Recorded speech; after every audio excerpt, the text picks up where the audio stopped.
జాతీయ స్థాయిలో రాజకీయాలు చాలా వేగంగా మారుతున్నాయి. బీజేపీ కూటమిని ఎదుర్కోవడం కోసమై కాంగ్రెస్ ఇండియా కూటమి ఏర్పాటు చేస్తే ఇండియా కూటమి నుంచి నాయకులు ఒక్కొక్కరుగా బయటికి వెళ్ళిపోతున్నారు.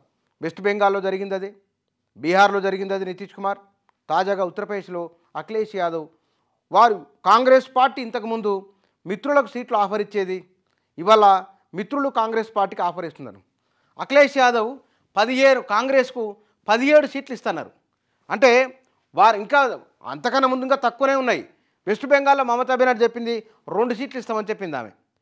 బీహార్లో నితీష్ కుమార్ ఆ చర్చనే లేదన్నారు.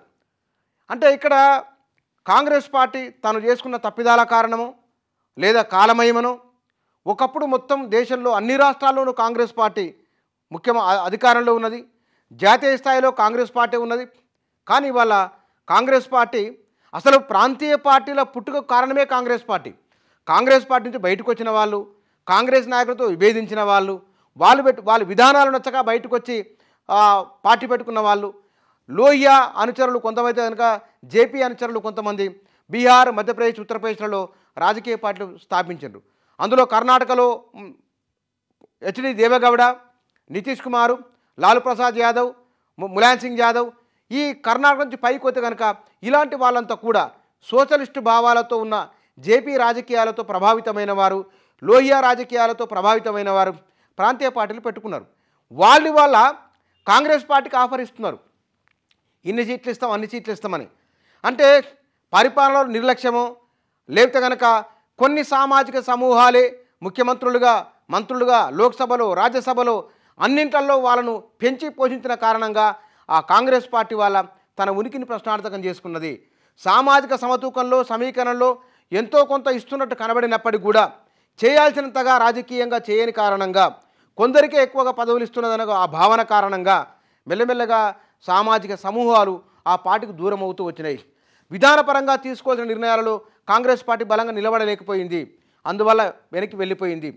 ఇంకో రెండో అంశం ఏంటంటే విపరీతమైన స్వేచ్ఛ ఇచ్చిన కారణంగా కూడా ఆ స్వేచ్ఛను అర్థం చేసుకోకపోవడం. కాంగ్రెస్ పార్టీ భారతదేశ ప్రజలకు సంబంధించిన, భారత రాజ్యాంగానికి సంబంధించిన అంశాలను అది ప్రత్యక్షంగా పరోక్షంగా తన శ్వాసగా కొనసాగుతున్న విషయాన్ని ప్రజలకు అర్థం చేయించడంలో కూడా బహుశా కాంగ్రెస్ పార్టీ వైఫల్యం ఉందో ఏమో. అందుకే వారు చేస్తున్న ప్రయత్నాలు అన్నీ కూడా విఫలం అవుతూనే ఉన్నాయి.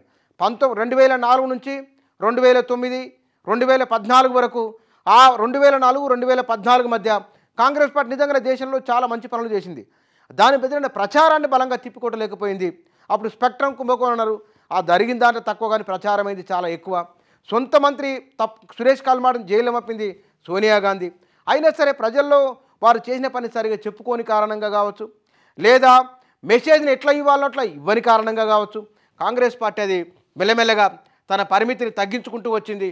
ఇవాళ ఉత్తరప్రదేశ్లో పోటీ చేయాలంటే కనుక ఒకప్పుడు ఉత్తరప్రదేశ్ కంచుకోట, అక్కడి నుంచే ఇందిరాగాంధీ, నెహ్రూ, సోనియా గాంధీ వీళ్ళందరూ కూడా ప్రాతినిధ్యం వహించిన రాష్ట్రం ఉత్తరప్రదేశ్.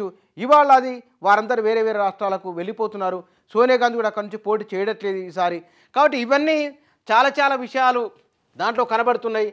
రాబోయే రోజులలో కాంగ్రెస్ పార్టీ ఎట్లా ఉండబోతుందని చెప్పడానికి ప్రాంతీయ పార్టీల మనుగడపైనే అది ఆధారపడి ఉన్నట్లు తెలుస్తున్నది.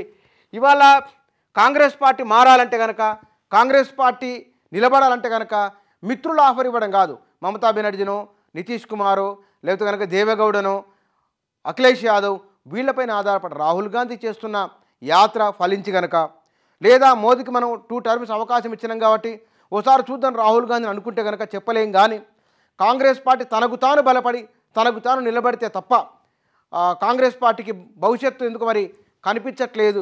అయితే కాంగ్రెస్ పార్టీకి కాలం కలిసి రావాల్సిందే.